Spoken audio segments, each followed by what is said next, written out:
네, 코로나19 사태가 확산하는 가운데 더불어민주당은 경제 피해를 최소화하기 위한 대책을 마련하겠다고 밝혔습니다. 네, 또 미래통합당 황교안 대표는 대구를 방문했습니다. 국회 연결해 보겠습니다. 최덕재 기자. 네, 민주당은 코로나19 극복을 위한 경제 대책 마련에 속도를 내겠다고 강조했습니다.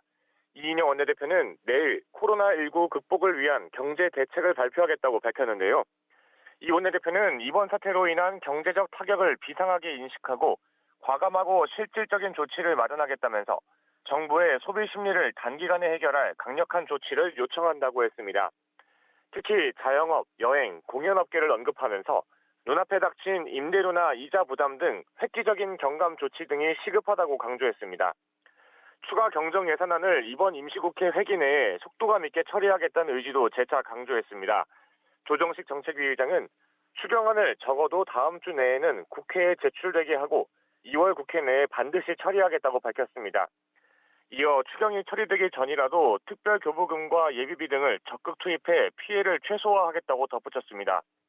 공급 부족을 겪고 있는 마스크 사태에 대해선 수급 상황을 면밀히 모니터링해 필요시 농협이나 우체국 등을 통해 마스크가 민간에 공급되는 비율을 상향 조정하는 방안을 검토하겠다고 했습니다. 한편 통합당에선 황교안 대표가 코로나19 감염자가 급증한 대구를 찾았습니다. 침체에 빠진 대구 경제 상황을 점검하고 현장 의료진과 검역 당국 등을 위로 방문합니다. 특히 여권의 대구 봉쇄 발언에 성난 민심을 챙기고 지지층을 결집하겠다는 의지도 엿보입니다. 이와 동시에 심재철 원내대표는 정부의 방역 체계에 대한 비판의 수위를 끌어올렸습니다.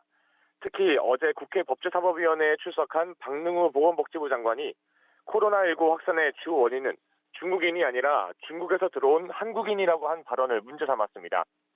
심 원내대표는 차마 눈을 뜨고 보기 어려울 정도의 망언이 쏟아지고 있다며 검역과 방역을 소홀히 해 감염병을 창궐시킨 장관이 자화자찬도 모자라 국민 탓을 하고 있다고 비난했습니다.